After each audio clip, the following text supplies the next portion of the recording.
Hello everybody, how are you doing today? My name is Fiston Libar, the co-founder of Spring Center, the center that is in charge of practice, effective speaking fluency, and shadowing techniques. And welcome to today's JAS program. Today I've got a very profound program that I would like to talk about. I'm going to talk about idiomatic English. So, an idiom is an expression that can't be understood from the meaning of its separate words, but it must be learned as a whole expression.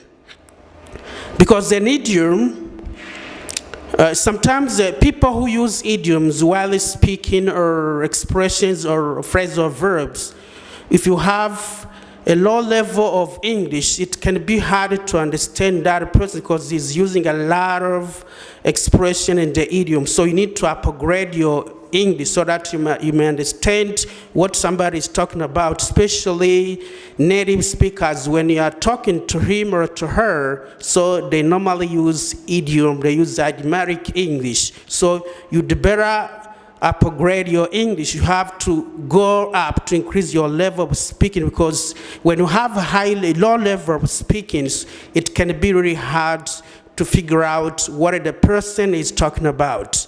So without going any further, so I would like to start with the idiom that I'm going to teach today. So very, very, very important in our just daily conversation. You have to be careful and be ready to follow what I'm gonna be doing.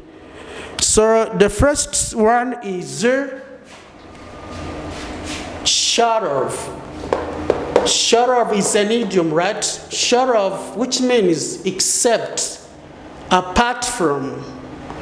Short of means except or apart from. Example, Peter and John are going to the party short of me. Peter and John are going to the party short of me. It means that Peter and John are going to the party, but me, I'm not going to the party. So the second idiom is called to be hard up for something. To be hard up for something means want something very much. That is the meaning of this idiom, right? To be hard up for something means want something very much. Example, I can say, I'm hard up for a pair of shoes. I'm hard up for a pair of shoes. It means that I want a pair of shoes very much. That is the meaning of this idiom, which says that to be hard up for something simply means that want something very much. As the example that I've given here, I'm hard up for a pair of shoes. The second idiom is to spend a penny. To spend a penny is a polite word you say or you use when you are going to the toilet. You can say to spend a penny, that's a polite way, is a professional word. Instead of saying that I'm going to the toilet, you can use the idiom which calls to spend a penny, which means that a polite word you use or you say when you are going to the toilet or to the restroom. So the other word they call it a bog. I'm going to the bog, which means that I'm going to the toilet. Or you can use this one, to spend a penny. For instance, I've given a sentence here, I'm going to spend a penny. I'm going to spend a penny, which means that I'm going to the restroom or I'm going to the toilet. That is the meaning of this idiom. The next one is to take or have a 40 rings. To take or have a 40 rings simply means that to have a short sleep.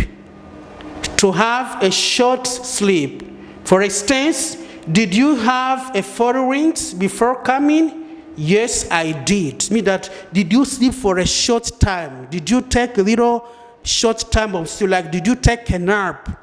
So to take a nap is the same of to have. This is an expression we use in English. This is used for advanced English speakers. They use to take a 4 rings, which simply means that to have a short sleep. Example, did you have a 4 rings before coming? Yes, I did.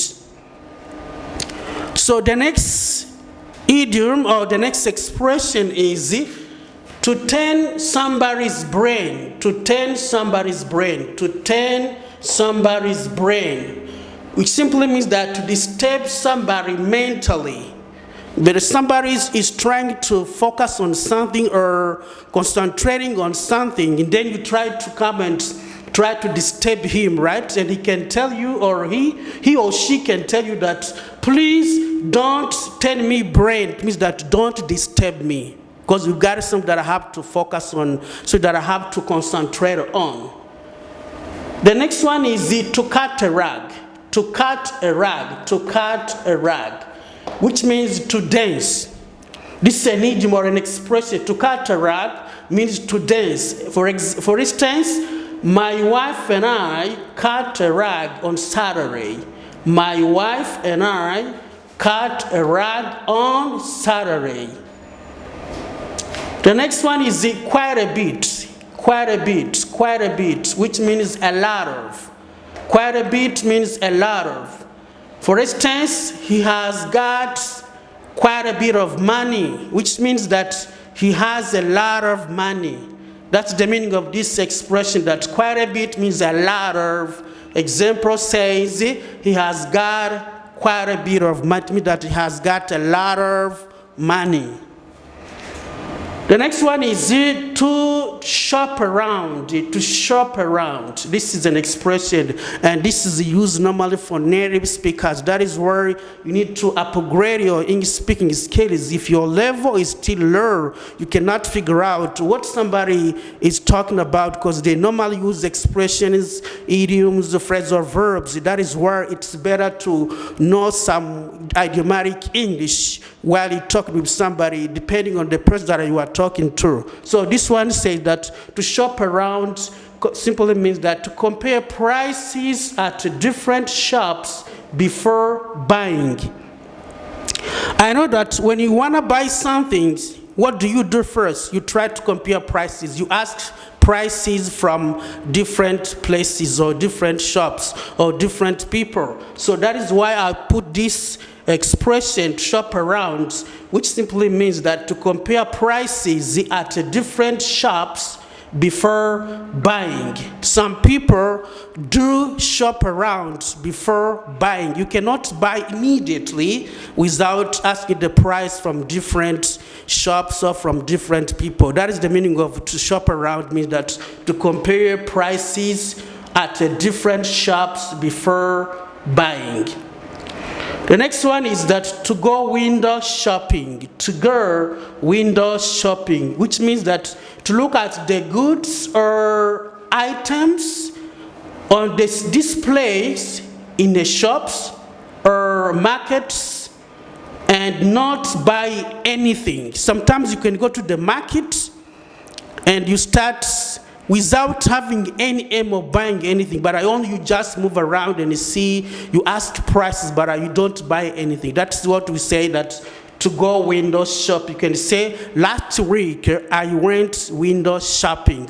Going to a place, to a market or shop, you ask the products or the items without buying any product or anything. That means that you can say, last week or last Saturday, I went window shopping. You don't buy anything. You just only look at the product without buying.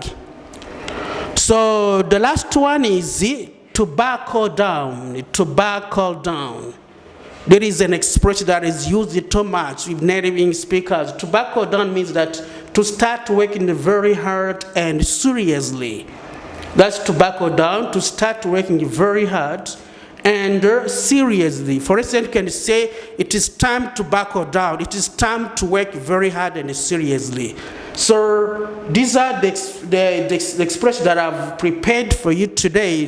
What I want you just to do is to read these expressions many times, repeat them as much as possible so that you may be able to use them wherever you are. So it can be in a conversation or in a meeting. So expressions are very good for a native English speaker. So you need to use new expressions, new words to show that you are really improving your English speaking skills. So I hope that with these 10 expressions will help you to be a good at speaking. You'll be more expressive by using some English idioms. Thank you so much. May God bless you. Let us meet in the next video.